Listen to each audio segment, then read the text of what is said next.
बहुतेक माझा आवाज आपल्याशी येत असेल.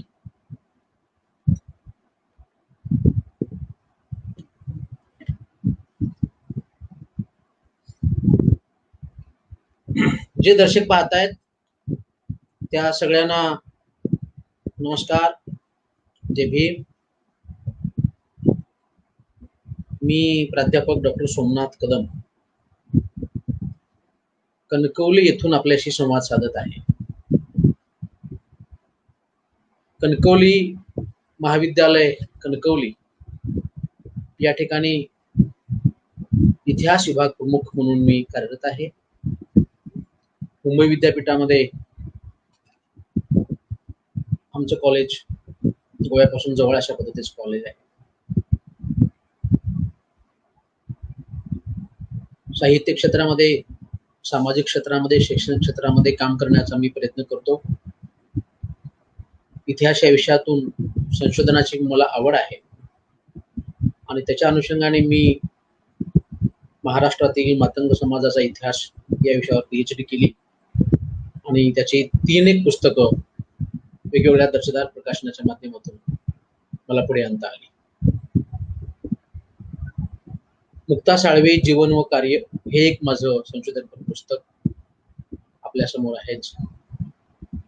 संत रविदास जीवन आणि कार्य हेही पुस्तक आपल्याला माहीत आहेच. अण्णाभाऊ साठे यांच्याविषयीची माझी 3 ग्रंथ प्रकाशित आहेत. कोकण मराठी साहित्य परिषदेने माझ्या ग्रंथाला वैचारिक साहित्याचा सर्वोत्कृष्ट ग्रंथ म्हणून पुरस्कार देऊन सन्मानित केलेला आहे. मुंबई विद्यापीठाच्या पदव्युत्तर शिक्षण मंडळाच्या सदस्य म्हणून ही माझी नुकतीच निवड झालेली आहे. त्याचबरोबर महाराष्ट्र शासनाच्या साहित्यरत्न अण्णाभाऊ साठे चरित्र साधने समितीच्या शासकीय समितीवर सुद्धा या ठिकाणी कोकणातून प्रतिनिधी म्हणून मला महाराष्ट्र शासनाने संधी दिलेली आहे. आपल्या समोर हा थोडक्यात माझा परिचयाचा भाग आपल्या समोर ठेवतो. उपस्थित सर्वांना मानाचा नमस्कार, जय भीम, जय रविदास बंधू आणि भगिनींनो. सिंधुजन अकादमी ही भारतातील एक महत्वपूर्ण अकॅडमिक संस्था म्हणून आपल्याला माहित आहे.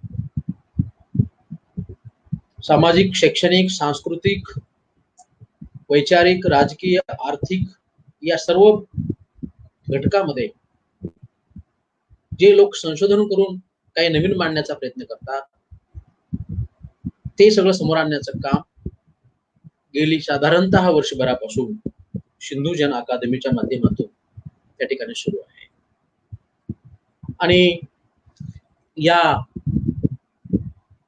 सिंधुजन अकादमीचे ज्येष्ठ कार्यकर्ते कॉम्रेड राजकुमारजी घोगरे, डॉक्टर सुजितजी शिंदे आणि त्यांचे खूप सारे टीम मेंबर्स, कार्यकर्ते,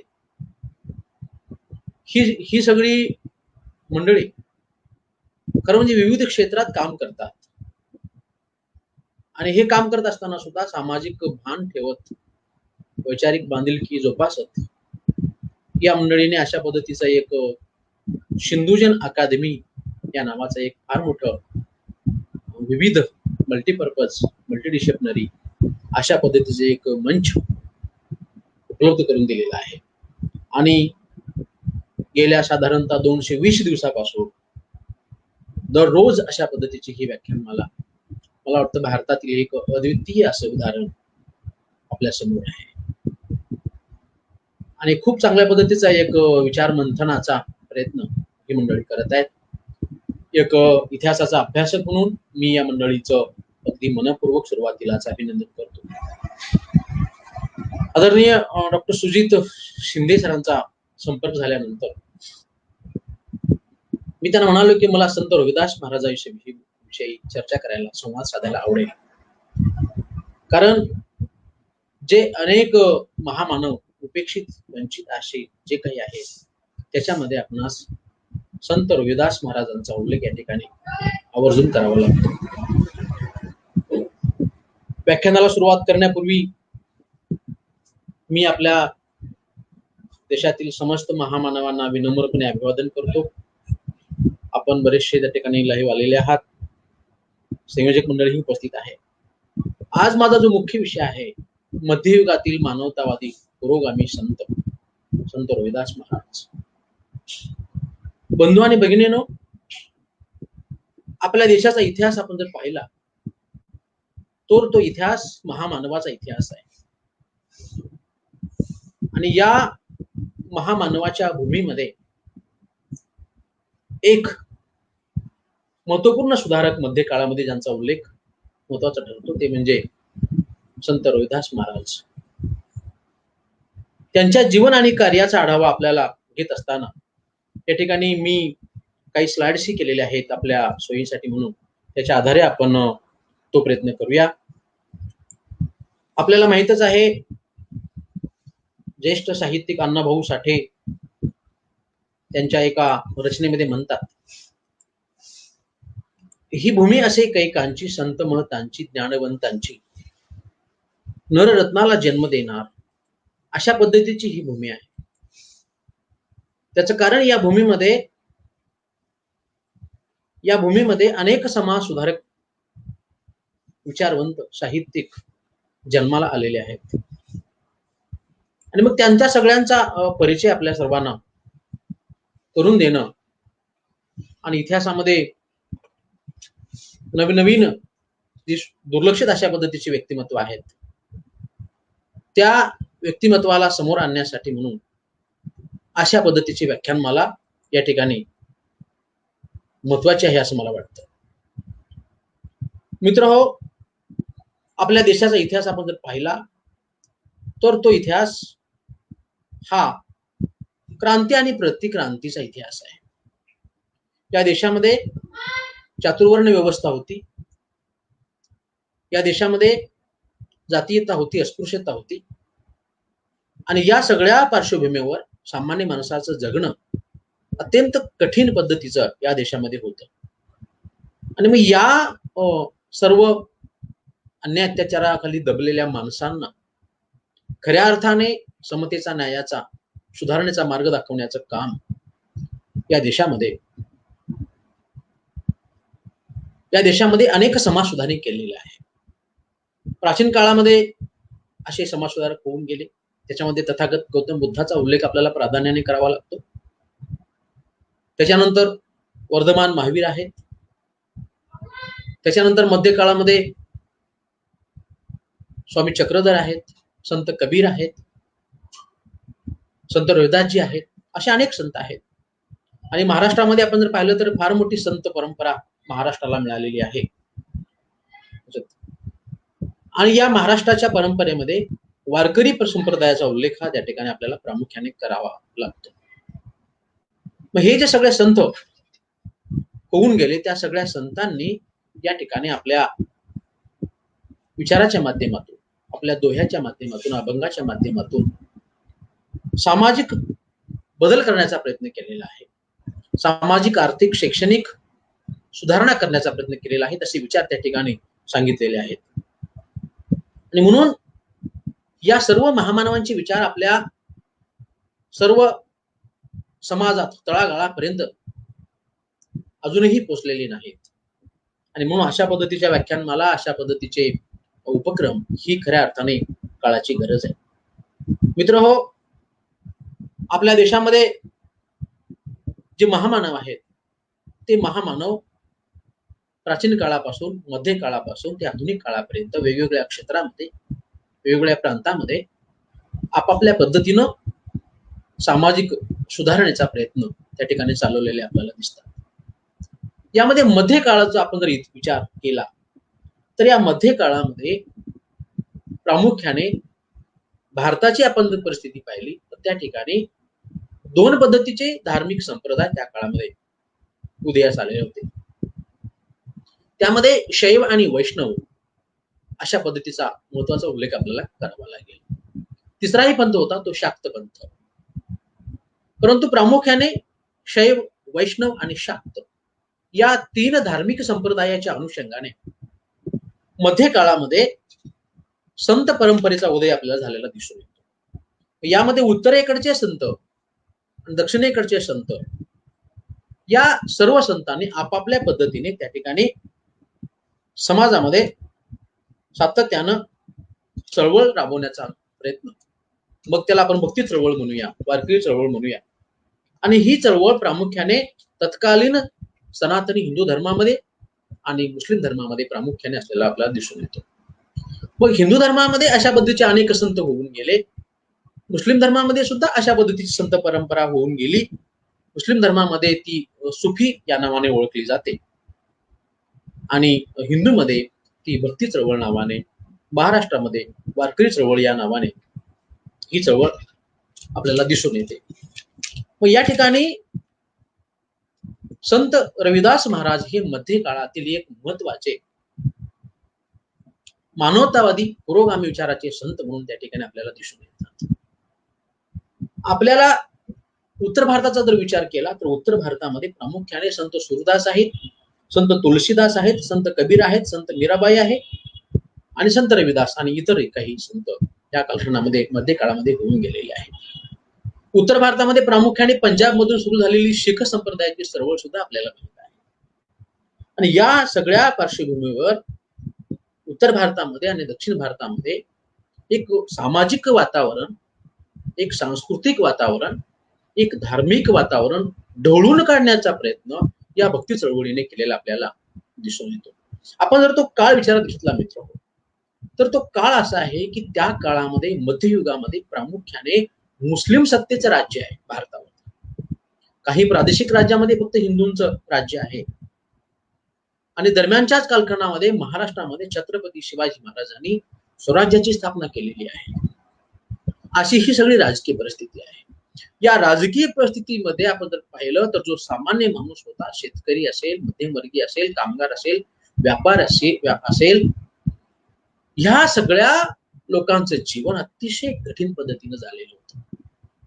अत्यंत खडतर अवस्थेमध्ये त्यांना जीवन जगावं लागायचं. स्त्रियांची अवस्था तर अत्यंत वाईट अशा पद्धतीची होती.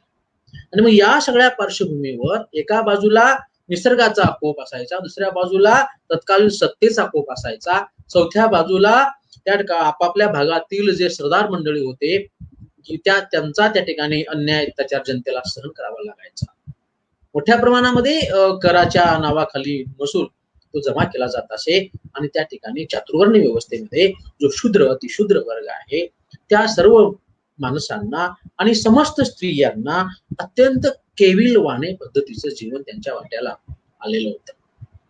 आणि मग सामान्य माणूस हा या सगळ्या आकांतामध्ये होता आणि मग याच्यातनं बाहेर पडण्याचा मार्ग त्यांना जर कुणी दिला असेल तर तो या संत परंपरेने दिला.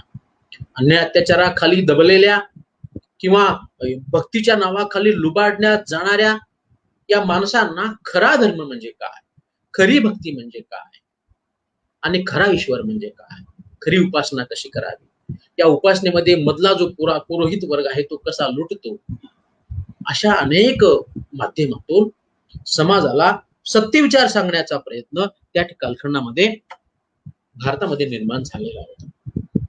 आणि मग या सगळ्या मोठ्या प्रमाणामध्ये शूद्र अतिशूद्र वर्गाला ज्याचा उल्लेख महात्मा ज्योतिबा फुले यांनी त्यांचा उल्लेख पंचम वर्ग असा केलेला आहे.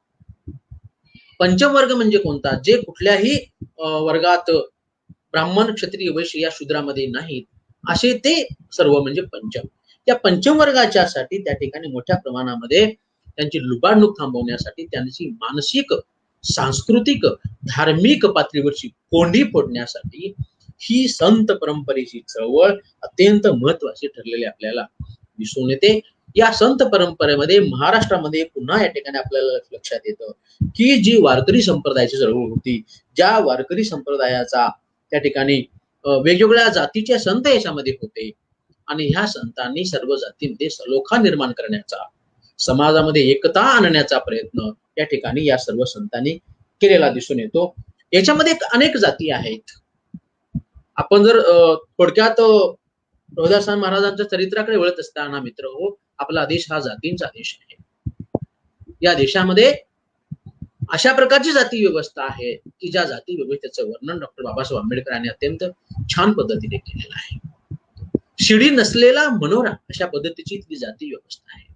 ज्याचा जन्म ज्या वर्णामध्ये झालेला आहे, ज्या जातीमध्ये झालेला आहे, तो त्याच वर्णामध्ये राहतो आणि जो खालच्या जो वर्गातला जो आहे तो त्या ठिकाणी कितीही योग्य असेल, कितीही लायक असेल, तर त्याला त्याचा वर्ण बदलता येत नाही. अशा पद्धतीची ही अमानुष व्यवस्था. आणि मग या सगळ्या व्यवस्थेमध्ये ज्या जाती होत्या त्या जातीपैकी आज अनुसूचित जातीमध्ये ज्या 59 जाती आहेत त्याच्यापैकी एक जात आहे म्हणजे चमार जात आहे.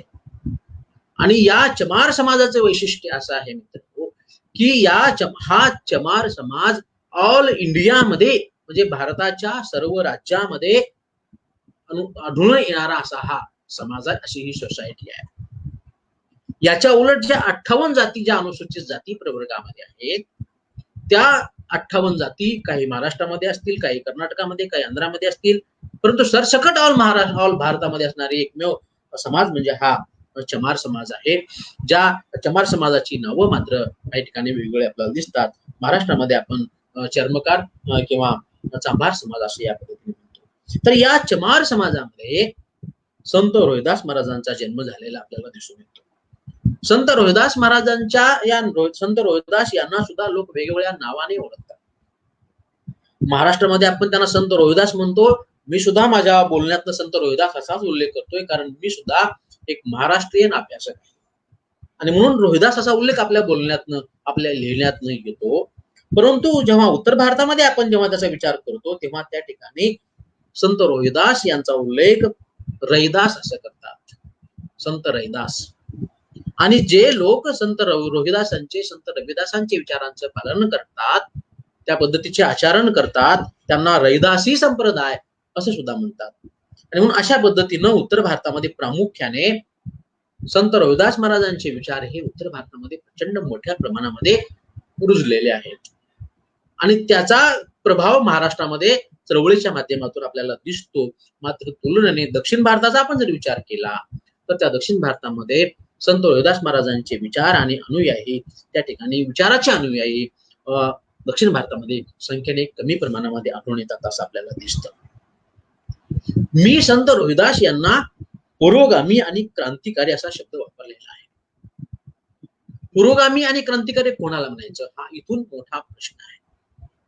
पुरोगामी म्हणजे जो समाजाला प्रगतीकडे घेऊन जाणाऱ्या मूल्याचा स्वीकार करतो, मूल्याचा प्रचार करतो, जो विचार समाजामध्ये भेदाभेद करण्याला मान्यता देत नाही, जो विचार जाती धर्मामध्ये माणसाची दरी निर्माण करत नाही, जो विचार धर्माच्या, दैवाच्या, देवाच्या नावाखाली सामान्य माणसाची लूट करत नाही आणि खोट्या भक्तीला अवडंबर त्या ठिकाणी देत नाही, असा विचार म्हणजे माझ्या दृष्टीनं पुरोगामी विचार आहे. तो आताच्या भाषेमध्ये जरी वेगळा असला तरी या विचाराचा जर आपण अंगीकार केला तर मला संत रोहिदास महाराज हे मानवतावादी, समतावादी आणि पुरोगामी विचाराचे संत वाटतात. ज्या पद्धतीनं तथागत गौतम बुद्धांनी या देशामध्ये समतेचा पाया घातला, ज्या पद्धतीनं तथागत गौतम बुद्धांनी स्वयं प्रकाशित व्हा असा संदेश बुद्धाने आपल्याला दिला, ज्या पद्धतीनं तथागत गौतम बुद्धाने आपल्या धम्मामध्ये स्त्रियांना, पुरुषांना, शूद्र, अतिशूद्र सगळ्यांना सन्मानाने त्या ठिकाणी संधी दिली, अशाच पद्धतीनं संत रोहिदास महाराजांनी सुद्धा सामाजिक विषमता दूर करण्याचं माध्यम म्हणून त्या ठिकाणी आपल्या दोह्याचा त्या ठिकाणी अत्यंत चपखलपणे वापर संत रोहिदास महाराजांनी केलेला आहे.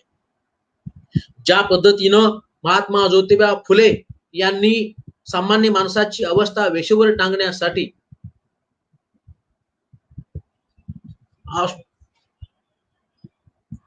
त्या ठिकाणी आसूड असा शब्द वापरला आणि तो आसूड या देशातल्या व्यवस्थेवर बसला. तशाच पद्धतीचा आसूड म्हणजे संत रोहिदास महाराजांचे दोहे आहेत.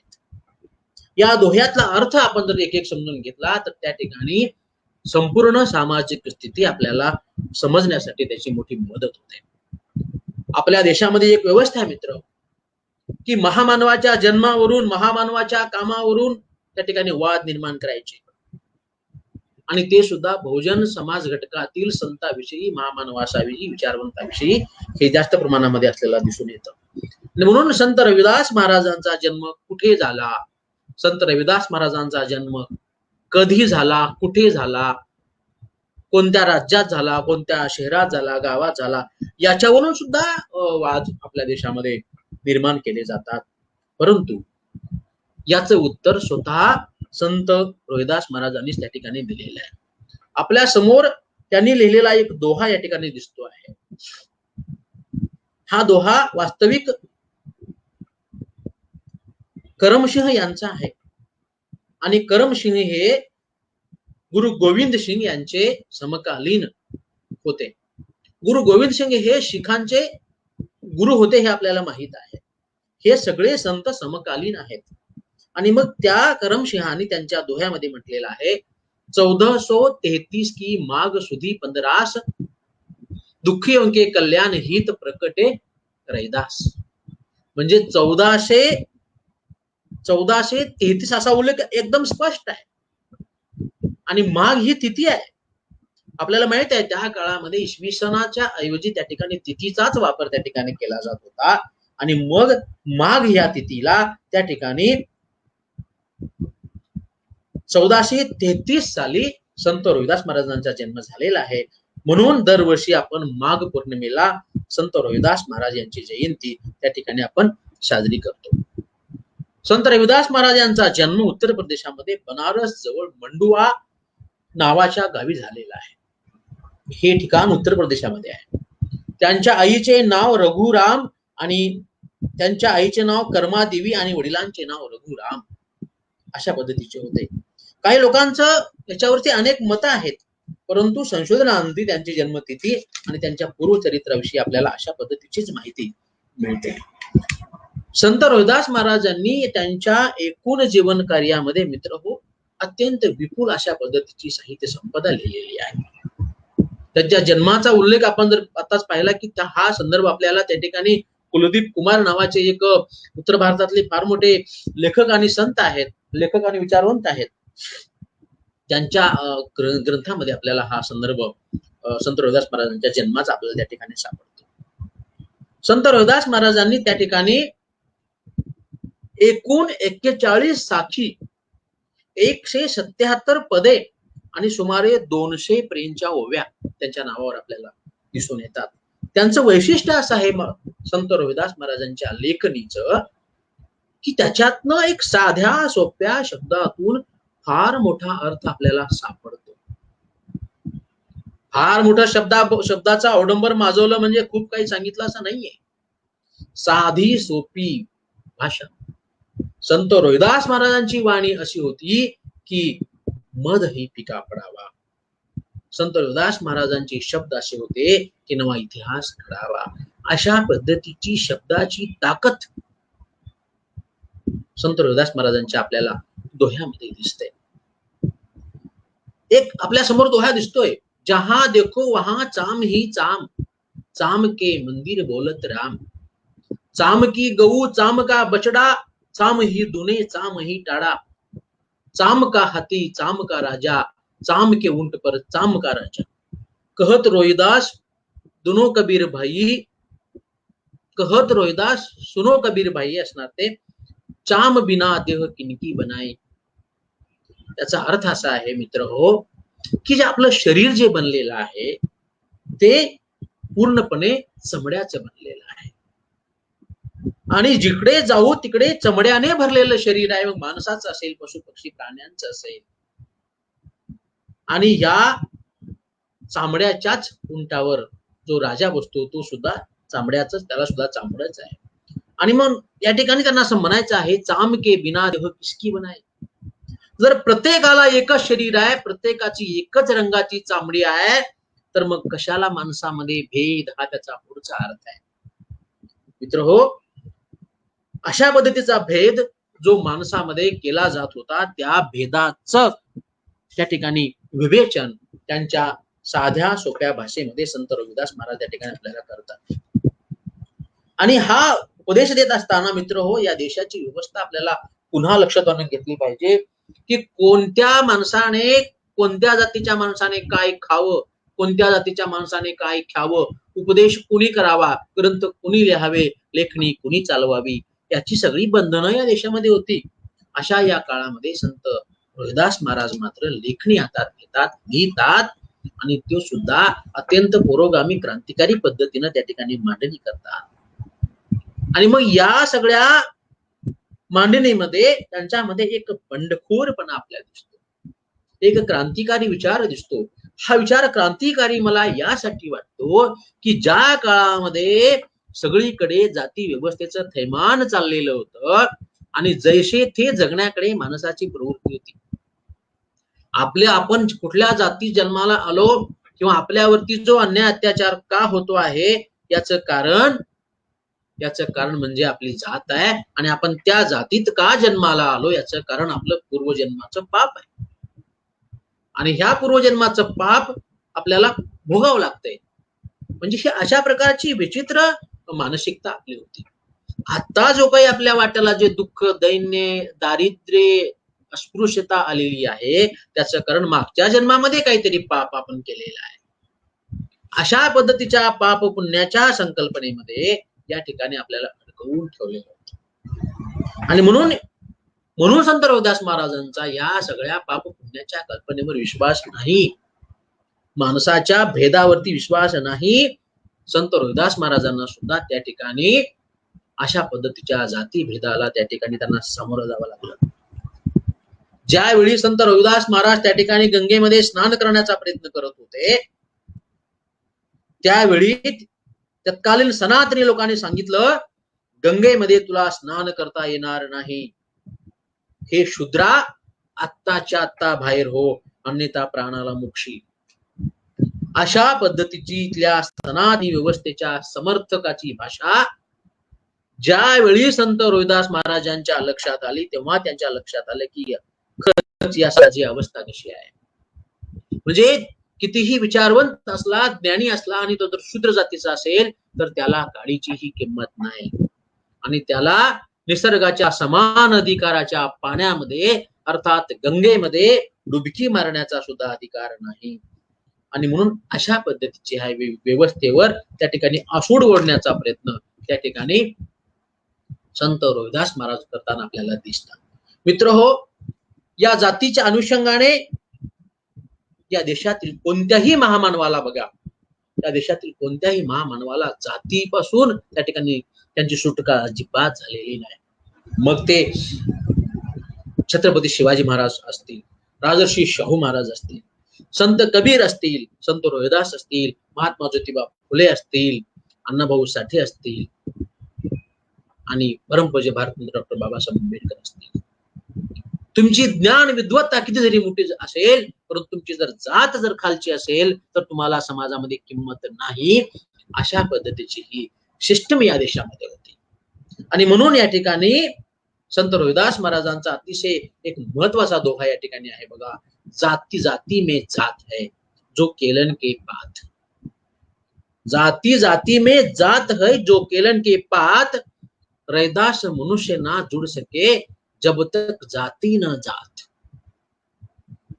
या ठिकाणी जी जाती व्यवस्था आहे, ती जाती व्यवस्था कशी आहे याचं एक उत्तम अशा पद्धतीचं उदाहरण त्या ठिकाणी संत रोहिदास महाराज या ठिकाणी आपल्या समोर सांगतात. आपण सर्वजण त्या ठिकाणी केळीचं पान आपण सर्वांनी पाहिलेलं आहे आणि त्या केळीच्या पानाचं उदाहरण देत असताना संत रोहिदास महाराजांनी सुद्धा हे अत्यंत उत्तम पद्धतीचं उदाहरण दिलेलं आहे. ते असं म्हणतात की जी जात आहे ती जाती व्यवस्था जी आहे ती त्या केळीच्या पानासारखी आहे.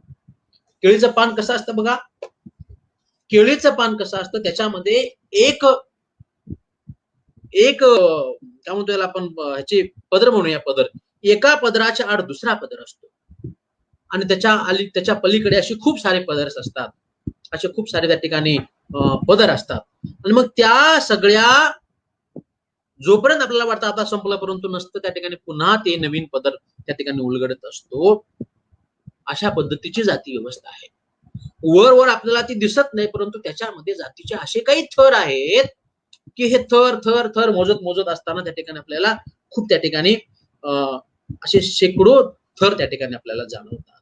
आणि म्हणून मित्र हो, या देशाची जाती व्यवस्था अशी भयानक आहे की त्या जाती व्यवस्थेमध्ये एक असं स्ट्रक्चर करून ठेवलेलं आहे मित्र हो, की एक जात दुसऱ्या जातीला आपल्या जातीपेक्षा खालची मानते. आणि हे तुम्हाला मी उदाहरण मुद्दाम यासाठी सांगणार आहे, मी सांगतो ते की मी आपल्या महाराष्ट्रातील काही जातींचा अभ्यास केला. त्या ठिकाणी मी सिंधुदुर्ग जिल्ह्यातील कातकरी समाजाचा आता प्रोजेक्ट करतोय, अभ्यास करतोय, मायनर प्रोजेक्ट. त्याच्यामध्ये मला असं दिसून आलं मित्र हो, लोकांच्या मुलाखती घेतल्यानंतर, म्हणजे अशा पद्धतीची एक जात आहे, कातकरी जात. ती जात गावापासून दूर आहे, गावातही तिला जागा नाही, राहायला घर नाही, जमिनीत शिवारात शेत नाही, अशी ही जात आहे. अशा अनेक जाती आहेत भटक्या जातीच्या. त्याच्यामध्ये सुद्धा तुम्हाला सांगतो, त्याच्यामध्ये सुद्धा जातीची उतरंड आहे. म्हणजे ब्राह्मणासारख्या उच्च जातीमध्ये जशी उतरंड आहे, तशी जात गावाच्या वेशीच्या बाहेर असणाऱ्या भटक्या जातीमध्ये सुद्धा आहे. अ ब क असे जे वर्ग म्हणतो आपण त्याला, तसे वर्ग आहेत. आणि हे सगळे जाती व्यवस्था आजही रोटीबेटी व्यवहार करताना त्या ठिकाणी नुसतं जात असून सुद्धा चालत नाही. त्याच्यामध्ये पुन्हा जात आहे, त्याच्यामध्ये पुन्हा पोट जात आहे. आणि मग ह्या सगळ्या व्यवस्थेमध्ये संत रोहिदास महाराज असं म्हणतात की जोपर्यंत तुमच्या मनात ती जात नाही, रैदास मनुष्य ना जुड सके जब तक जाती न जात. जोपर्यंत जात जाणार नाही, तोपर्यंत माणसं म्हणून एकत्र येणार नाहीत. आणि म्हणून ही जी जातीय त्याची दरी आहे, ती दरी नष्ट झाली पाहिजे. आणि एकच धर्म खरा, तो एकची धर्म म्हणजे मानवतेचा धर्म. लक्षात घ्या, कुठल्याही जातीच्या, कुठल्याही धर्माच्या, पंथाच्या, प्रांताच्या, भाषेच्या, लिंगाच्या चौकटीमध्ये जर आपल्याला माणसाला बंदिस्त केलं जात असेल, तर ते खऱ्या अर्थानं आपल्याला विषमतेकडे घेऊन जाणारा मार्ग आहे, हे लक्षात घेतलं पाहिजे. आणि म्हणून माणसाने माणसाच्या सोयीसाठी त्या ठिकाणी जात निर्माण केलेली आहे. आणि त्या जातीवरती अनेक प्रकारची बंधनं आपल्याला घालून दिलेली आहेत. माणसाच्या राहण्यावरती, वागण्यावरती, कामावरती बंधनं घालून दिलेली आहेत. आणि म्हणून संत रोहिदास महाराज म्हणतात की त्या ठिकाणी खरा जो ईश्वर आहे, खरा जो देव ज्याला आपण म्हणतो, तो ईश्वर हा त्या ठिकाणी निर्गुण निराकार असा पद्धतीचा नाहीये, तर तो ईश्वर सगुण पण नाही आणि निर्गुण पण नाही. ईश्वर नावाची गोष्ट त्या ठिकाणी संत रोहिदासांनी सांगितलेलं आहे की तुमच्या कामामध्येच राम शोधा. म्हणून ते म्हणतात की कर्म बंधन में बंद रहियो, फलकी ना तज्जीव आस. तुमचं जे कर्म आहे ते कर्म तुम्हाला कर्मामध्ये तुम्ही तल्लीन राहा. म्हणजे जे काम आपण करतो ते काम पवित्र मनाने करा, शुद्ध मनाने करा आणि निष्काम पद्धतीने करा, अपेक्षा न ठेवता करा. अशा पद्धतीचं काम करा की त्या ठिकाणी फळाची अपेक्षा करायची नाही. आपलं जे काम आहे त्या कामातच त्या ठिकाणी राम शोधा, म्हणजे कामालाच ईश्वर माना. आणि म्हणून ते पुढे म्हणतात कर्म मानुष का धर्म है, सत भाकई रविदास. म्हणजे काय, कर्म हाच धर्म, अत्यंत साधा सोपा हा विचार. कर्म हाच धर्म आहे, बाकी सब झूठ. अशा पद्धतीचा एक महत्वाचा विचार संत रोहिदास महाराज देतात. आणि त्या ठिकाणी धर्माच्या नावावरती, कर्माच्या नावावरती, मंदिर मशिदीच्या नावावरती जे वाद निर्माण केले जातात, ते वाद अनाठायी आहेत असं त्यांना सूचित करायचंय. संत रविदास म्हणतात, रविदास जन्म के कारण होत न होई नीच. बघा, या देशामध्ये जन्मावरून जर उच्च नीच मानण्याची धर्म व्यवस्था असेल तर ती कुचकामी आहे, अशा पद्धतीचा डॉक्टर बाबासाहेब आंबेडकरांचा विचार आपल्याला या संत रविदासांच्या या दोह्यामध्ये दिसतो. रविदास जन्म के कारण होत न कोई नीच. जन्मावरून कोणी नीच होत नाही, ना कोणी उच्च होत नाही, त्याच्या कामावरून त्याची उच्च नीचता मोजली पाहिजे. हा जो अतिशय महत्वाचा पुरोगामी विचाराचा धागा आहे तो मजबूत करताना आपल्याला संत रविदास महाराज त्या ठिकाणी आपल्याला दिसतात.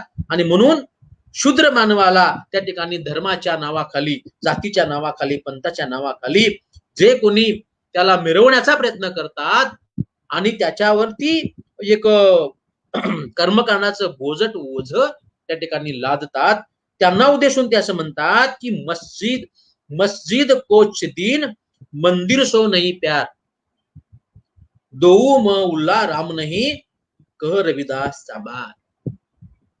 म्हणजे काय, मस्जिद मला प्रिय आहे असं नाही, किंवा मला मंदिर प्रिय असंही नाही, किंवा मी मंदिराचा द्वेष करतो, मी मशिदीचा द्वेष करतो असंही नाही.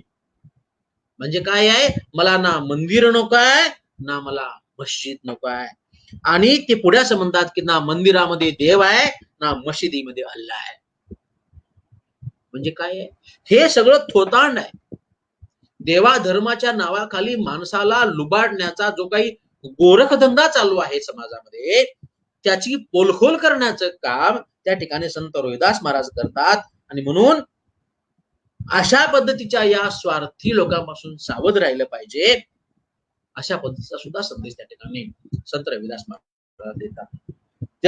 रविदास जन्म के कारणे होतो न कोई नीच, नकर को नीच करी डारी है ओछे कर्म की कीच. म्हणजे तुमच्या कामाच्या माध्यमातून त्या ठिकाणी तुम्ही मानवता हाच खरा धर्म आहे हा विचार पुढे मांडण्याचा प्रयत्न केला पाहिजे. अशा पद्धतीचे विचार संत रविदास महाराज त्या ठिकाणी आपल्या दोह्याच्या माध्यमातून सांगताना आपल्याला दिसतात. ते पुढे असं म्हणतात, भाई रे भगत भक्ती सुजान, जो लो सोच सो नहीं पहचान, भरम नाचन भरम गायन भरम जप तप ज्ञान, भरम सेवा भरम पूजा भरम सौ पहचान. म्हणजे आताच्या कालखंडामध्ये जो माणूस भक्तीचे ढोंग करतो, जो माणूस ईश्वराच्या नावाखाली इतरांना लुटतो, मी भक्त आहे, मी साधू आहे, मी संत आहे असं म्हणतो, त्याचा एक अत्यंत कडवट असा समाचार संत रविदास महाराज त्या या दोहीतून आपल्याला घेताना दिसतात. ते म्हणतात की बाबा रे, हा जो भरम आहे, ही भक्ती किंवा हे नाचन, हे गायन, हे भजन, हे भरम, हे सगळे भरम आहेत. म्हणजे हे सगळं भ्रम दूर करून टाका. तुम्हाला तुमच्या भ्रमातून तुम्ही बाहेर या, तुम्ही स्वतःच्या विचाराने वागा, स्वतःच्या डोक्याने वागा. आपोआप त्या ठिकाणी तुम्हाला तुमचे सद्विचार त्या ठिकाणी तुम्हाला सापडल्याशिवाय राहणार नाही. म्हणून हे सगळे भ्रम आहेत. भरम गायन भरम जप तप ध्यान, भरम सेवा भरम पूजा भरम सो पहचान. या सगळ्या भ्रमाला तू काय कर, त्या ठिकाणी ओळखलं पाहिजे. आणि म्हणून ते असं म्हणतात की हे भरम षटक्रम सकल सहता, भरम गबन जानी, भरम करी करी कर्म किए, भरम किए बानी, भरम इंद्री निग्रह किया, भरम गुफा में बास, भरम तो लो जानिए सुन्नी करे है आस, भरम शुद्ध शरीर तो माँ, भरम नाव बिनाव, भरम बनी रे दास तो, जो लो चाहे ठाव. काही लोक भक्तीच्या नावाखाली त्या ठिकाणी मोठमोठे उपास करतात, मोठमोठे तापास करतात, स्वतःचा इंद्रिय निग्रह करून घेतात. तर हे सगळं झूट आहे. आणि म्हणून संत रविदास महाराज म्हणतात की खरा भ्रम तुमच्या डोक्यातनं बाजूला काढा, म्हणजे ओळखा. भ्रम दूर करा म्हणजे काय करा, विवेक जागा ठेवून ओळखा. काय ओळखा समोर जे चाललंय ते सत्य आहे की असत्य आहे. सांगा समोर जे चाललंय की खरं आहे की खोटं आहे. सत्य असत्य, न्याय अन्याय, धर्म अधर्म, हे सगळं ओळखा. स्वातंत्र्य म्हणजे काय ओळखा, गुलामगिरी म्हणजे काय ओळखा, कर्म म्हणजे काय ओळखा, भक्ती म्हणजे काय ओळखा, आणि ठुंग म्हणजे काय ते ओळखा. आणि हे सगळं ओळखल्यानंतर तुम्हाला आपोआप त्या ठिकाणी सत्याची जाणीव होईल. आणि जो कोणी सत्याची त्याला जाणीव होईल, त्याचा विवेक जागा होईल, तो या सगळ्या कर्मकांडापासून, तो या सगळ्या इंद्रिय निग्रहापासून, तो सगळ्या या बुरसटलेल्या विचारापासून दूर जाईल. म्हणून ते म्हणतात की भरम गुफा मी नाबास. काही लोक जाऊन डोंगरावर बसतात, गुफेमध्ये बसतात, काही लोक मी इंद्रिय निग्रह करतो म्हणतात आणि त्या ठिकाणी गळ्यामध्ये वेगवेगळ्या माळा घालून त्या ठिकाणी जप करत बसतात. हे सगळं छूट आहे. अशा पद्धतीचा क्रांतिकारी पुरोगामी विचार संत रोहिदास महाराजांच्या विचारातून आपल्याला दिसून येतो. पुढचा त्यांचा अतिशय महत्वाचा दोहा आहे मित्र. तो दोहा आपण समजून घेतला पाहिजे.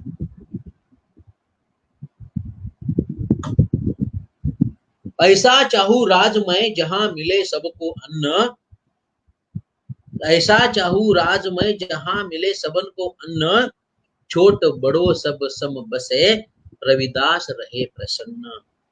आधुनिक विचाराचा कसा प्रभाव त्यांच्यावरती होता तो आपल्याला या दोह्यातून आपल्याला दिसून येतो. संत रोहिदास महाराजांना अशा प्रकारच्या राज्याची अपेक्षा होती की ज्या राज्यामध्ये त्या ठिकाणी सबको अन्न मिलेगा. अन्न ही एक छोटी प्रतिमा मित्र. संत रोहिदास महाराजांनी फक्त एकच प्रतिमा वापरलेली आहे, अन्न, कारण त्या पद्धतीचा तो प्रभाव आहे. त्याचा अर्थ मोठा असा अर्थ आहे की ज्या राज्यामध्ये सगळ्याला समान मानलं जाईल, ज्या राज्यामध्ये कुणीही उपासपोटी झोपणार नाही, ज्या राज्यामध्ये सगळ्यांना आरोग्याच्या सुविधा मिळतील, शिक्षणाचा हक्क मिळेल, समतेचा हक्क मिळेल, स्वातंत्र्याचा हक्क मिळेल, धर्मनिरपेक्षतेचं स्वातंत्र्य मिळेल, अशा प्रकारचं राज्य म्हणजे खरं राज्य, म्हणजे लोकशाही राज्य, म्हणजे तथागत बुद्धाचं राज्य, म्हणजे भारतीय संविधानाचं राज्य, म्हणजे भारताच्या उद्देश पत्रिकेमध्ये असलेल्या मूल्यांचं राज्य. अशा प्रकारचं राज्य संत रोहिदास महाराजांना अपेक्षित होतं मित्र. म्हणून त्या सबको मिले अन्न, अन्न हा एक अत्यंत महत्वाचा विचार आहे, जो अन्न सुद्धा आज आपल्या 21व्या शतकामध्ये सुद्धा त्या ठिकाणी मित्र हो, सर्व माणसांना समान पद्धतीचं चांगलं पौष्टिक अन्न आजही सगळ्यांना मिळतं, अशा प्रकारचा दावा त्या ठिकाणी करण्यामध्ये काही अर्थ आहे असं मला वाटत नाही. म्हणजे शतकानुशतक बदलली, परंतु व्यवस्था बदलायला मात्र या ठिकाणी संधी नाही, अजून व्यवस्था बदलतच नाही. छोटो बडो सब सम बसे, सगळे छोटे मोठे सगळे सारखं समान मानले पाहिजे, म्हणजे स्वातंत्र्याचा विचार, म्हणजे समतेचा विचार, म्हणजे मूलभूत अधिकाराचा विचार आहे, म्हणजे आधुनिक मूल्यांचा विचार आहे. कोणालाही जातीच्या, धर्माच्या, पंथाच्या, प्रांताच्या नावाखाली कोणावरही अन्याय अत्याचार करता येणार नाही, कारण छोटो बडो सब सम बसे. अशा पद्धतीचा संत रोहिदास महाराजांचा हा अत्यंत क्रांतिकारी असा विचार या ठिकाणी मला महत्वाचा वाटतो. आणि संत रोहिदास महाराजांचं हे राज्य त्या ठिकाणी अजूनही आलेलं नाही, हे आपल्याला ठामपणे त्या ठिकाणी आपल्याला म्हटल्याशिवाय पर्याय नाही. पुढच्या एका दोह्यामध्ये आपण जाऊया, वेळेची मर्यादा आपण जरा पाळूया, म्हणून थोडं पाठ जाण्याचा प्रयत्न करूया. संत रोहिदास महाराजांचा अजून एक दोहा मला जो महत्वाचा वाटतो तो दोहा असा आहे, अविद्या अहीन कीन ताते विवेक दीप गया मलिन.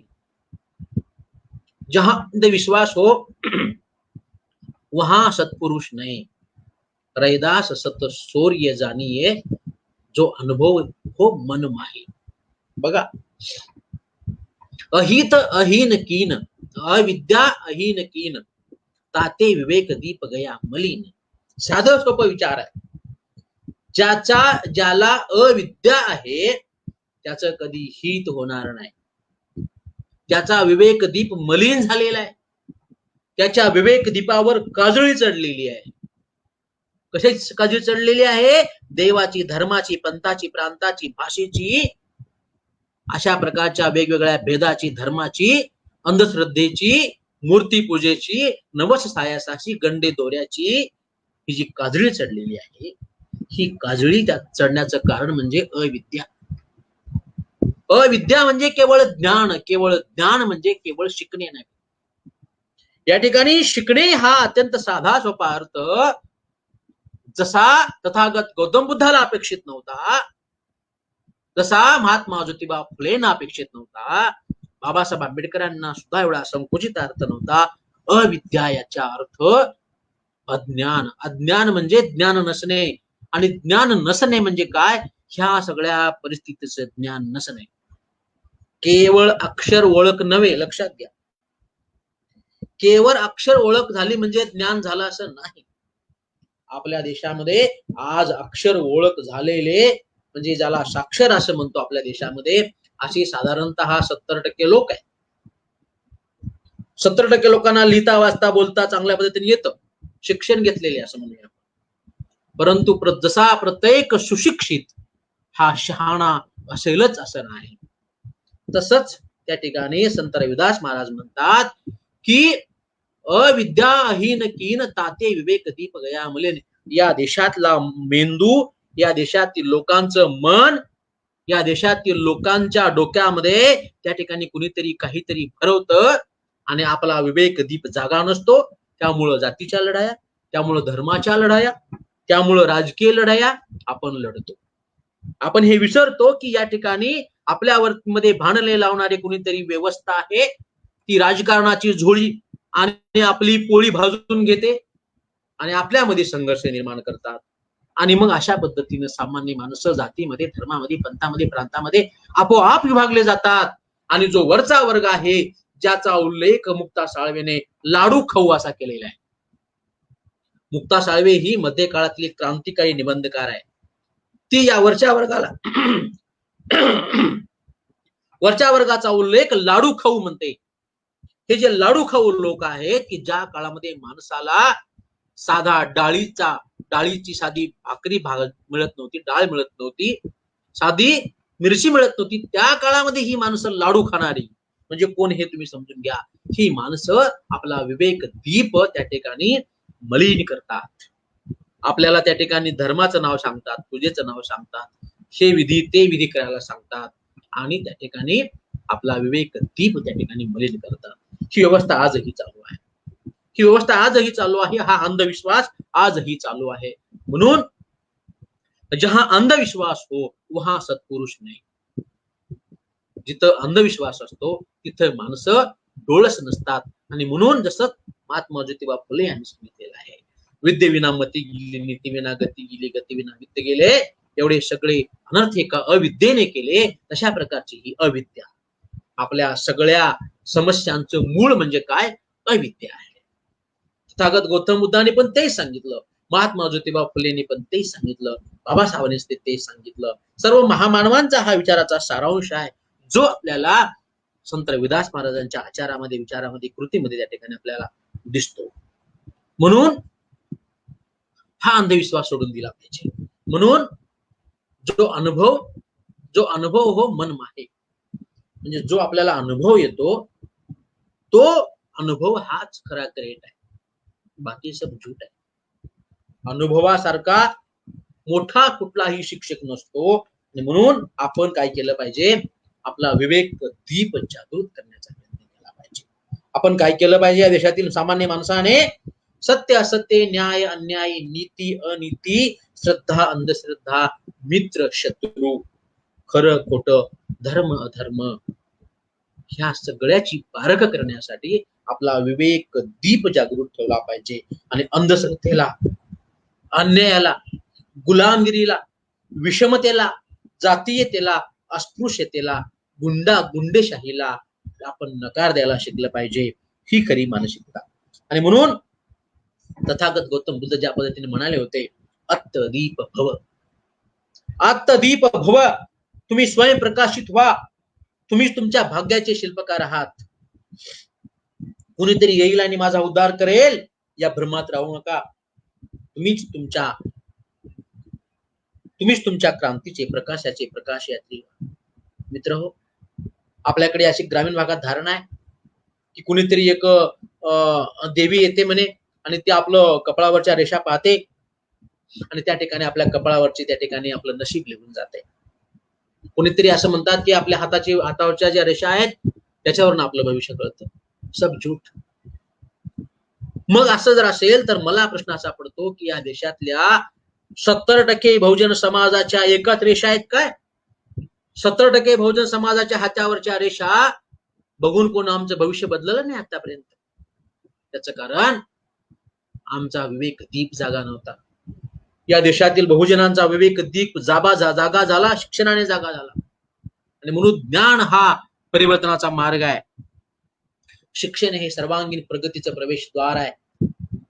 हे ज्या पद्धतीनं तथागत गौतम बुद्धांनी सांगितलं, ज्या पद्धतीनं महात्मा फुलेंनी सांगितलं, ज्या पद्धतीनं राजर्षी शाहू महाराजांनी त्या ठिकाणी शिक्षणाचा प्रसार केला, कर्मवीर भाऊराव पाटलांनी शिक्षणाचा प्रसार केला, बाबासाहेब आंबेडकरांनी एका वाक्यात सांगितलं की तुम्हाला ज्ञानी झालं पाहिजे, तुमचा विवेक जागरूक ठेवला पाहिजे. बाबासाहेब आंबेडकर असं म्हणतात की हा जो बाबासाहेबांचा विचार आहे, तो विचार म्हणजे एखादा प्रकाशाचा गोळा आहे. प्रकाशाचा गोळा आहे. जो कोणी ह्या प्रकाशाच्या गोळ्याजवळ जाईल त्याला निश्चितपणे प्रकाशाची किरणच त्याला मिळतील, त्याला अंधार मिळणार नाही, त्याला उजेडच मिळणार. अशा पद्धतीचा उजेड पेरीत जाणारा हा विचार आणि अनुभवाला महत्व देणारा, श्रद्धेपेक्षा अनुभव ग्रेट असं सांगणारा हा विचार म्हणजे संत रोहिदास महाराजांनी त्या ठिकाणी अतिशय साध्या सोप्या भाषेमध्ये तो आपल्याला सांगितलेला आहे. आणि म्हणून संत रोहिदास महाराज पुढच्या आपल्या दोह्यामध्ये म्हणतात, मन चंगा तो कटौती में गंगा. तिचे साधा सोपा विचार आहे. मन चंगा तो कटौती में गंगा, मन ही पूजा, मन ही धूप, मन ही शेऊ सहज स्वरूप. एखाद्या ठिकाणी ताम्रपटासारखा लिहून ठेवावा असा हा विचार आहे. मन चंगा तो कटौती में गंगा, म्हणजे ज्याचं मन पवित्र, ज्याचं मन शुद्ध, त्याच्या घरामध्ये सर्व काही आहे. गंगा जमुना सरस्वती. गंगा म्हणजे या ठिकाणी तो उत्तर प्रदेशाच्या अनुषंगाने तो संबोध आहे. उत्तर प्रदेशामध्ये गंगेमध्ये स्नान करणं हे पवित्र मानलं जातं, म्हणजे सगळ्या भारतातच मानलं जातं, सगळ्या हिंदू संप्रदायामध्ये मानलं जातं. ते एक धारणा आहे. आणि त्याच्या अनुषंगाने त्यांना आलेल्या अनुभवाच्या आधारावर संत रोहिदास महाराज म्हणतात की ज्याचं मन चांगलं आहे त्याच्या कटौतीमध्ये त्याच्या सोबत गंगा आहे. त्यासाठी जाऊन त्या ठिकाणी गंगेमध्ये डुबकी मारायची काही गरज नाही. हजारो माणसाचा खून कराबा करायचा, हजारो माणसाला त्या ठिकाणी मृत्यूच्या घाटी घालायचं आणि स्वतः जाऊन गंगेत डुबकी मारायची, असा स्वार्थी विचार असेल तर त्याचं मनही चंगा नाही आणि त्याला गंगाही पावणार नाही. आणि म्हणून हा विचार वर मात्र ऊपर से नाम राम का लेने का और बाद में छुरी रखने का, हा जो विचार आहे, मुंह में राम बगल में छुरी, किंवा वर राम राम आणि मधून सगळी जाती येता पेरलेली, असा सगळा विचार. समोर गोड बोलायचा आणि नंतर मात्र त्याची टिंगल करायची, जातीच्या धर्माच्या पंथाच्या प्रांताच्या नावानं त्याला दूषण द्यायची, अशा पद्धतीची जी कोत्या प्रवृत्तीची मानसिकता आहे ती मानसिकता सोडून दिली पाहिजे. मन चांगलं ठेवलं पाहिजे. म्हणून तुमच्या मन ही पूजा आहे, मन ही धूप आहे आणि तुमचं मनच सगळ्या या दुर्विचाराचे माहेरघर आहे. लक्षात घ्या, तथागत बुद्धाने ते सांगितलं की आपलं जे मन आहे ते मन पवित्र ठेवलं पाहिजे. आपल्या मनामध्ये त्या ठिकाणी सगळ्या माणसाला सारखाच विचार देण्याचा आपल्या मनामध्ये विचार असला पाहिजे. जर माणसामध्ये भेद करणारी प्रवृत्ती असेल तर त्या ठिकाणी आपण संकुचित विचाराचे बनत जातो. म्हणून आपण अधिकात अधिक सजग राहण्याचा आपण प्रयत्न केला पाहिजे. म्हणून संत रविदास महाराज म्हणतात की आमचा धर्म कोणता, हमें हमेशा कर्म करते रहना चाहिए और साथ साथ मिलने वाले फल की भी आशा नहीं छोड़नी चाहिए, क्योंकि कर्म हमारा धर्म है और फल हमारा सौभाग्य है. म्हणजे आपण जे कर्म करतो त्या कर्माच्या माध्यमातून आपल्याला फल प्राप्ती होते. म्हणजे असं नाहीये की मागच्या काळामध्ये जे काही कर्म झाली त्याची फळं आता मिळणार आहेत, असं नाहीये. या जन्मातली फळं या जन्मात मिळतात आणि ती कर्म आपले चांगले असले पाहिजेत. म्हणून जन्माच्या माध्यमातून कोणीही उच्च नीच नसतो, तर आपल्या कर्माच्या माध्यमातून तो श्रेष्ठ कनिष्ठ ठरतो. अशा पद्धतीचा हा विचार संत रविदास महाराज देतात. पुढे जात असताना मित्र, आता 21व्या शतकामध्ये आपण वावरत आहोत. संत रविदास महाराजांचे विचार पुढे घेऊन जात असताना त्या ठिकाणी त्यांचे विचार खऱ्या अर्थानं समजून घेतले पाहिजे. त्यांचे विचार हे खऱ्या अर्थाने कशा पद्धतीचे आहेत ते समजून घेऊन त्याची वाटचाल करणं ही खऱ्या अर्थानं काळाची गरज आहे. आपल्याला माहित आहे आपल्याकडे महामानवांना सुद्धा जातीमध्ये बांधण्याचा प्रयत्न त्या ठिकाणी होतो आणि म्हणून आपल्याकडे जातीमध्ये महामानवांना सुद्धा बांधलं गेलेलं आहे. आणि संत रविदास म्हणले की एका जातीच आपण नाव घेतो, ते पूर्णपणे चुकीचं आहे. संत रविदास महाराजांसारखे संत हे कोणत्याही एका जातीचे नसतात. त्यांचं कार्य कुठल्याही एका जातीसाठी निश्चितपणे नसतं, तर ते सर्व समाज घटकाला न्याय देण्याचा प्रयत्न करत असतात. आणि म्हणून जो खरा मार्ग आहे, जो विज्ञानाचा मार्ग आहे, जो बुद्धीचा मार्ग आहे, जो ज्ञानाचा मार्ग आहे, तो त्या ठिकाणी खऱ्या अर्थाने पुढे घेऊन जाणं ही काळाची गरज आहे. प्रामुख्याने संत रविदास महाराजांची मंदिरं उत्तर भारतामध्ये मोठ्या प्रमाणामध्ये आहेत आणि या मंदिराच्या माध्यमातून त्या ठिकाणी संत रविदास महाराजांचे मोठ्या प्रमाणामध्ये भक्तही उत्तर प्रदेशामध्ये आहेत. म्हणून डॉक्टर बाबासाहेब आंबेडकर म्हणतात त्या पद्धतीने मित्र हो, मला स्वतःला असं वाटतं की संत रविदास महाराज असतील, डॉक्टर बाबासाहेब आंबेडकर असतील, छत्रपती शिवाजी महाराज असतील, राजे शाहू महाराज असतील, हे सगळे महामानव आहेत. आणि मग त्या महामानवाचे विचार घेऊन जात असताना आपण त्यांचे नुसते भक्त होऊन चालणार नाही, आपल्याला त्यांचे अनुयायी झाले पाहिजे. म्हणून खऱ्या अर्थाने मठ संस्कृतीला माझा विरोध आहे. मठ संस्कृती ही नष्ट झाली पाहिजे, त्या ठिकाणी विचार संस्कृती रुजली पाहिजे. म्हणून भक्त नकोत, अनुयायी झाले पाहिजे. खऱ्या अर्थानं ज्ञान, खऱ्या अर्थानं विज्ञान, खऱ्या अर्थाने धर्मनिरपेक्षता, जाती निर्मूलन, विवेकवाद, सदाचार, सत्य, स्वातंत्र्य, बंधुता, हे सगळे विचार त्या ठिकाणी समाजामध्ये घेऊन जात असताना त्या ठिकाणी या सर्व महान मानवांचे विचार स्वीकारणं आणि क्रांतीचं चक्र अधिक गतिमान करणं त्या ठिकाणी ही काळाची गरज आहे असं मला वाटतं. कारण स्वतः ते सुद्धा संत रविदास महाराज सुद्धा म्हणतात की ईश्वरा तू माझा उद्धार करशील की नाही असा मला संभ्रम आहे. ईश्वरा मी रात्रंदिवस तुझे गुणगान करतो आहे, तरी तू माझा प्रेमाने स्वीकार करशील तर माझी चिंता दूर होईल, कारण तू साक्षात चिंतामणी आहेत. अशा पद्धतीचा स्वतःचा त्यांचा भ्रम होता संत रविदास महाराजांचा सुद्धा. परंतु नंतर मात्र ते ईश्वराविषयी ते नंतरच्या कालखंडामध्ये दोहे त्यांचे प्रसिद्ध झालेले नाहीत. म्हणून ज्या पद्धतीनं भगवंताच्या नामाचा जप लिहून कागद पवित्र होत नाही, त्या पद्धतीनं तो कागदाला आपण पवित्र मानतो परंतु तो कागद पवित्र होत नाही, त्या पद्धतीनं भक्तीत तल्लीन झालेला जीव हरी नामाच्या जपाने स्वतःचा उद्धार करून घेतो. तसं त्या ठिकाणी तर्काद्वारे, ज्ञानाद्वारे, सत्याच्या अनुभूतीच्या द्वारे त्या ठिकाणी आपण आपली प्रगती करून घेतली पाहिजे. आणि या समाजामध्ये जी पूजा, भक्ती, अवडंबर ही जी संस्कृती आहे, मठ संस्कृती, त्या सगळ्यांपासून आपण दूर राहण्याचा प्रयत्न केला पाहिजे. पारंपरिक विचार सोडून दिले पाहिजेत आणि राजकारणामध्ये त्या ठिकाणी संत रविदास महाराजांचा जो प्रतीक म्हणून वापर चालू आहे तो थांबला पाहिजे. सामाजिक प्रगतीचा मार्ग घेत असताना त्या ठिकाणी स्वतः संत रविदास महाराज म्हणतात की जोपर्यंत मनामध्ये तुमच्या काम आहे, क्रोध आहे, मद आहे, मोह मत्सर आहे, या विकारामुळे जशा पद्धतीनं साधकाची समाधी भंग पावते तशा पद्धतीनं त्या ठिकाणी आपण सुद्धा त्या ठिकाणी सत्य असत्याची पारख करायला शिकलं पाहिजे.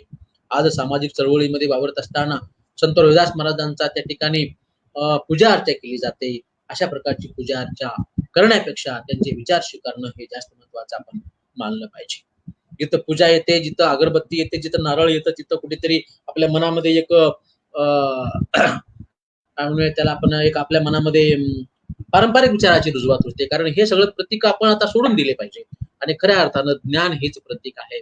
म्हणून पूजा करण्यापेक्षा, मूर्तीची पूजा करण्यापेक्षा विचाराची पूजा करणं हे जास्त महत्वाचं आहे असं मला वाटतं. आणि म्हणून खरा धर्म आणि खरा देव याच्या माध्यमातून आपण संत रविदास महाराजांचा हा क्रांतिकारी विचार आपण समजून घेणं काळाची गरज आहे. मानवतेची सेवा करणारे संत रविदास महाराज आज समोर आणणं केले पाहिजेत. आणि संत रविदास महाराजांचा जो विचार होता तो विचार केवळ एका समाजामध्ये न मांडता, केवळ एका समाजाचे संत त्यांना न म्हणता, सर्व भारतवर्षाचे, भारताच्या सर्व शोषित समूहाचे त्या ठिकाणी एक विवेकी, न्यायप्रिय संत म्हणून त्या ठिकाणी आपल्याला संत रविदास महाराजांचे विचार पुढे घेऊन जाणं हेच त्यांच्या विचारांना खऱ्या अर्थानं आदरांजली वाहण्यासारखं आहे असं मला वाटतं. मित्र हो, आपल्या समाजामध्ये संत रविदास महाराजांचे विचार आपण मांडत असताना मी आपल्याला नम्रपणे आवाहन करेन की संत रविदास महाराजांचे विचार अत्यंत पुरोगामी चांगले आहेत, मात्र ते मांडण्याचा, ते अभ्यासनाचा आपण जरूरपणे प्रयत्न केला पाहिजे. छोटी छोटी पुस्तकं संत रविदास महाराजाविषयी आपण पुढे आणली पाहिजेत, मात्र दुर्दैवाने त्या ठिकाणी ते विचार पुढे आणले जात नाहीयेत आणि ते आणणं ही काळाची गरज आहे असं मला वाटतं. संत रविदास महाराज यांचे विचार आपण समजून घेतलं पाहिजे, त्यांच्यावरील साहित्य आपण अधिकात अधिक वाचण्याचा प्रयत्न केला पाहिजे, तरच या ठिकाणी खऱ्या अर्थाने संत रविदास महाराजांचे विचार आपण स्वीकारले तर निश्चितपणे आपली प्रगती झाल्याशिवाय राहणार नाही, असं माझं ठाम मत आहे. या ठिकाणी संत रविदास महाराजांच्या जीवन कार्याच्या अनुषंगाने सुमारे तासभर आपण जी चर्चा करत आहोत, त्या चर्चेच्या अनुषंगाने आपण सर्वांनी संत रविदास महाराजांचं वाचन करावं. संत रविदास महाराजांच्या शिकवणीप्रमाणे आपण वागण्याचा प्रयत्न करावा. ज्यांना ज्यांना हे विचार समजले आहेत त्यांनी तो विचार पुढे मांडत गेला पाहिजे आणि संत रविदास महाराजांचे जीवन कार्य समजून घेण्यासाठी अशा अनेक छोट्या छोट्या पुस्तिका त्या ठिकाणी महत्वाच्या आहेत, त्या आपण समजून घेण्याचा प्रयत्न करूया. एवढंच मी या निमित्तानं सांगतो. एक संत रविदास महाराजांची पुस्तिका आहे, मी निर्मिती प्रकाशन कोल्हापूर यांच्या माध्यमातून झाली. ती पुस्तिका आपण सर्वांनी वाचावी, अशा पद्धतीचं आवाहन मी आपल्या सर्वांना करतो. आणि सिंधुजन अकादमीचे सन्माननीय डॉक्टर सुजित शिंदे सर आणि त्याच्या सर्व टीमने या ठिकाणी या व्याख्यानासाठी मला निमंत्रित केलं आणि आपल्या समोर आज संवाद साधण्याची संधी मिळाली. आपल्या सर्वांचे मी मनपूर्वक आभार मानतो आणि या ठिकाणी थांबतो. धन्यवाद. जय भीम. धन्यवाद. पुन्हा एकदा सगळ्यांचे मनपूर्वक आभार.